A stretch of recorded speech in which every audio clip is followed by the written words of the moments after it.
Good evening, everyone. Treasure Troller here from the militant state of Michigan, where our governor and dictator, Gretchen Whitmer, enacted a law specifically targeting me, Treasure Troller, so I can no longer drive and vlog at the same time. I just saw this online in the last 15 minutes or whatever. Jimmy Fallon in a Rolling Stone interview with former employees and this hostile work environment.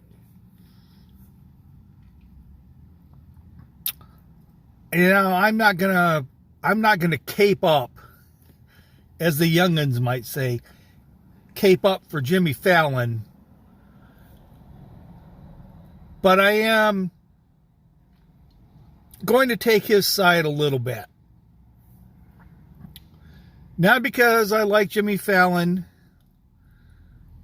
or anything like that. It has to do with, of course, what drives me wild, what drives me absolutely insane, which never ends good for the person that's being accused, is the fucking pile-on. Once you start doing the pile-on, I have zero interest in what you're saying, especially with a bunch of soy individuals, soy drinking crybaby liberals out in California that think everything's supposed to be rainbows and unicorns when they go into work. As far as Jimmy goes, said I've watched, there was a clip, I wished I could find it. If I ever find it again, I'm going to post it on this site, of Jordan Peterson talking about, like, the company CEO. And he talks about basically what, I don't want to say what a bad person they are, but he says, look, if they're a really successful CEO, they don't have a family life. They're not the best husbands in the world. They're not the best fathers in the world. They miss PTA meetings. They miss birthday parties. They miss sporting events. The spouse has to do a lot of the stuff around the house, has to manage the house. They're just not there. They're always at the office. There's a lack of they're very geared towards the business, and they're very narrow-minded. They're not maybe good in social settings. They're not the nicest person to get along with at work. And then Jordan Peterson says, but if I'm going to have a company and if I'm going to have a CEO, that's the guy I want. I don't want the Ward Cleaver, the get along with everyone guy. And that's what Jimmy Fallon was. Jimmy Fallon had the entire responsibility of that show on his shoulders. The success or failure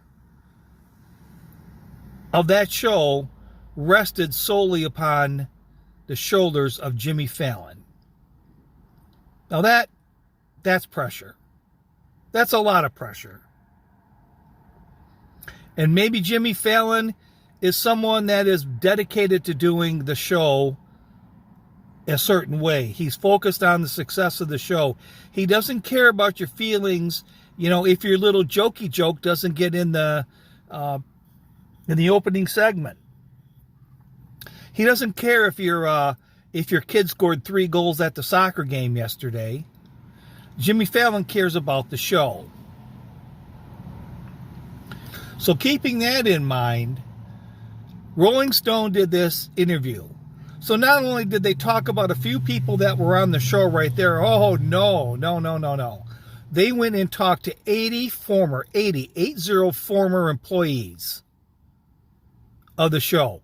So how do you think that's going to come out for Jimmy Fallon?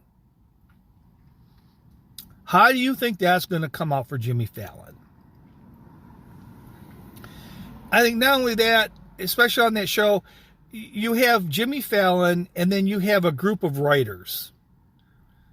And to me, that's really the show. That's the core of the show. I don't think joke writers or comedians are really the most sociable people. I think they observe a lot more and try to write based on their observations and try to be funny. It's important that their jokes make the show. It's probably a very competitive environment, and Jimmy is the best way to deal with a bunch of egotistical comedians is to be a little bit pissy. The hell with you for a while. Do your shit and then talk to me later. I don't care. And not only that, the staffers sitting in the room answering phone calls. I don't give a fuck about your kid's 3 goals. What, do you want me to have a joke about that tonight? I'm more concerned about beating Jimmy Kimmel's show. He's had better jokes of Donald Trump than I have lately. Why the hell can't you guys write me jokes like that? And so that was, people, they had a cry room. They fucking had a cry room where people would go in and they would cry when Jimmy hurt their feelings. Are you kidding me? Are you really that fucking soft? Are you that soft that you need a cry room? And you really need to talk to 80 people?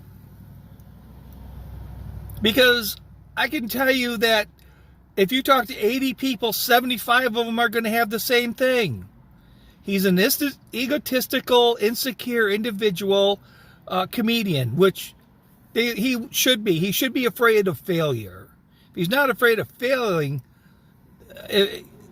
then I don't know what you're doing. If you're not concerned about the success of the show, if you don't want to put on what you think is the best jokes, the best skits, the best guests, if that's not your priority, if it's not his priority, whose priority should it be? And then, of course, I guess there were so many people that were available to talk was because of the writer's strike. I wonder if there couldn't be any possible way that the writers were using this as some sort of leverage. Now, that couldn't possibly be it. I imagine there was 15 or 20 of them sitting in the cry room, and the union rep walked by and heard all the sniveling, and then he opened the door and found him in there. Jimmy's being mean to me today. These fucking soy-drinking liberals.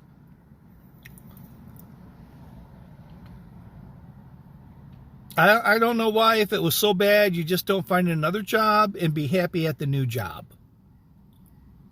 Instead of having to pile on, getting their comeuppance with Jimmy now.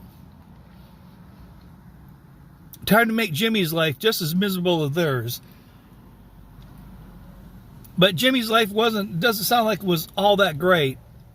It was pretty miserable. Because he was worried about the success of the show. Which I guess if I'm going to have being a producer of a show, that's the kind of host I want.